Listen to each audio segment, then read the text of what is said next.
Hello guys, Dan Hook here, and in today's video I'm going to be talking about how and what is a writing hook. So a writing hook, not to be confused with a Dan hook, is the initial sentence and scene that your reader is faced when opening up your book and beginning on the first chapter.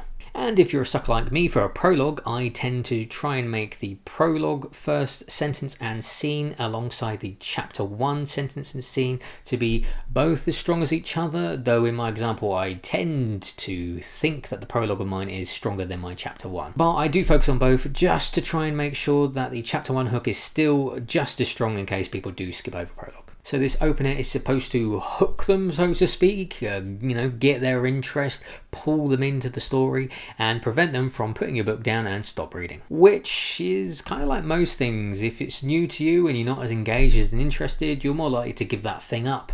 So the more exciting and the more impactful you can make it on the initial scene, the more likely people are going to stick with it. With the prologue of Displaced, I tried to bring some real juice in because I put the reader directly into the scene, in the action, no build up, almost as if the reader has sat down, they've opened the book, and they're joining a world that was already moving before they sat down. The world is alive, it's full of characters, full of things going on, and they just happen to open the page on Arlo running through into a forest, and that might have happened whether they picked the book up or not. The story didn't just start because they opened the book, it was already going.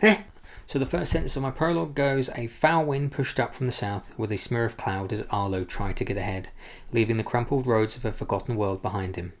Obviously, I'd add a bit more grit to that if I'd done an audiobook. So this is no masterpiece of a sentence, but I can definitely try and break it down for you with what I tried to do. So here where it says a foul wind pushed up from the south with a smear of cloud, the fact that I've got the foul wind pushing up kind of gives the feeling that the cloud is unwanted. It's pushing up onto something or pushing up towards Arlo. It's not a light breeze. It's a smear of cloud, so a smear of cloud isn't like a nice light fluffy cloud. And the wind that is coming with it and pushing up is foul, which asks the question, how is it foul? Why is it foul? Why is this wind pushing up and why is it being so intrusive? The next bit, which is Arlo try to get ahead, this I try to get to create a sense of urgency because he's trying to get ahead of it. He's trying to beat the foul wind that's essentially chasing in or pushing up behind him. Did he need to get somewhere? Why is this so urgent for him to get ahead? Perhaps in the cloud is there something coming with it, something lurking in it? And then we've got leaving the crumpled roads of a forgotten world behind him. So with this, he's leaving the road. Why was he in such a rush to get off the road? Why not stay on the road? Was he trying to take a shortcut? Is he trying to escape from someone who's perhaps chasing him?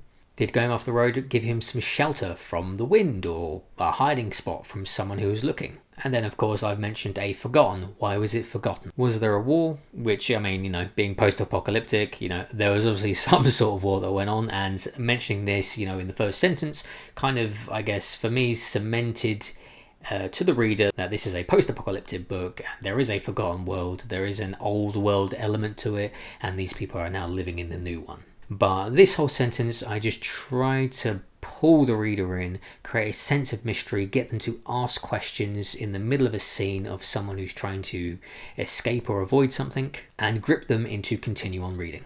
And of course, I will give the answers to them later on down the road, not too far away, but far enough that they're going to have to continue reading for the time being to try and discover the world and get the answers that they want. Now, if I told them the answers, if I was slower with pace, if I was more descriptive, it would slow everything down. You would probably learn more about the world and you'd get your questions answered, but that's probably better to do later on once people are invested in the book and the characters, and less of a thing to do immediately because you want to keep them reading. Another example, which I use for the chapter 1, which is Zara's chapter. This is a less action-based one, and it's quite a slow scene, so I've tried to create some intrigue, again being inserted into the middle of a conversation, at the middle of something that's going on, which, if I just read it. "Did it work then?" Zara sighed, leaning against the metal wall. She winced at the cold metal touching her skin and reluctantly stood up. Since arriving, regret had slowly taken hold of her. So, that was the first 3 sentences, unlike the prologue, which was just 1 sentence. But the initial one introduced the character immediately and was asking if what they were up to had actually worked. So immediately creating some sort of question and interest into what they were doing.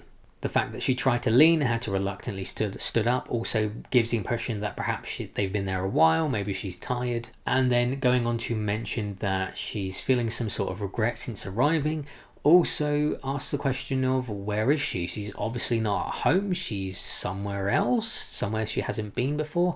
And why the sense of regret? What's going wrong there? What has happened there that's making her regret actually going to this location? Especially with the inclusion of the metal wall, it just sort of begs the question of, well, I'm going to have to keep reading now because I don't know where they are.